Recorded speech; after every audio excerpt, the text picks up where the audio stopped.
বাংলাদেশ চলচ্চিত্র উন্নয়ন কর্পোরেশন তথা বিএফডিসি বাংলা সিনেমার আঁতুড়ঘর হলেও এটি এখন নানান সংকট আর সমালোচনার কারখানায় পরিণত হয়েছে।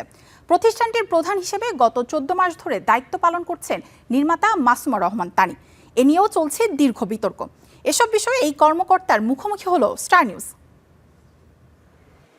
দায়িত্ব নেওয়ার পর থেকেই চ্যালেঞ্জ আর সমালোচনা যেন তার নিত্যসঙ্গী। প্রশাসনিক জটিলতা থেকে শুরু করে অভ্যন্তরীণ নানা বাধা, সব মিলিয়ে সহজ ছিল না পথ চলা। সম্প্রতি স্টার নিউজের মুখোমুখি হয়ে এমনটি বললেন বিএফডিসির ব্যবস্থাপনা পরিচালক মাসুমা রহমান তানি।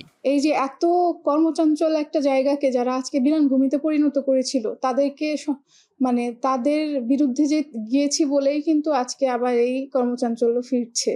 কোনো রকম মডার্নাইজেশন বা কোনো রকম সুযোগ সুবিধা পাওয়া ছাড়াই। তো এই সিন্ডিকেটের বাইরে গেছি, এইটুকু তো নর্মাল ফেসবুকে লেখালেখি দেখছেন।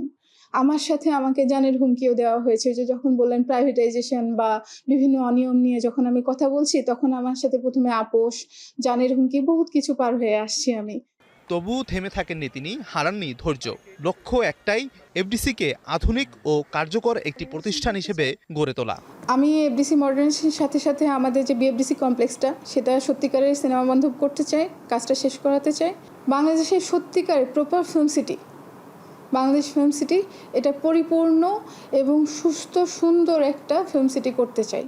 প্রশাসনিক দায়িত্বের বাইরেও রয়েছে মাসুমা রহমান তানির নির্মাণ জগতে সক্রিয় উপস্থিতি। চলচ্চিত্রের পাশাপাশি নাটক নির্মাতা হিসেবেও রয়েছে পরিচিতি। এদিকে তার পরিচালিত নতুন সিনেমা ভালোবাসার প্রজাপতি, যেখানে অভিনয় করেছেন সাদিকা পারভিন পপি, যা বর্তমানে মুক্তির অপেক্ষায়। আমার যে লাস্ট কাজটা, সেটা জাস্ট মিক্সিং বাকি ছিল, দুদিনের একটু কাজ বাকি ছিল। আজ পর্যন্ত আমার সেই অবসরটুকু হয় নাই। সামনে ঈদের ছুটিতে কাজটা শেষ করে ওইটাও আসলে রিলিজের ব্যবস্থা করবো ইনশাল্লাহ।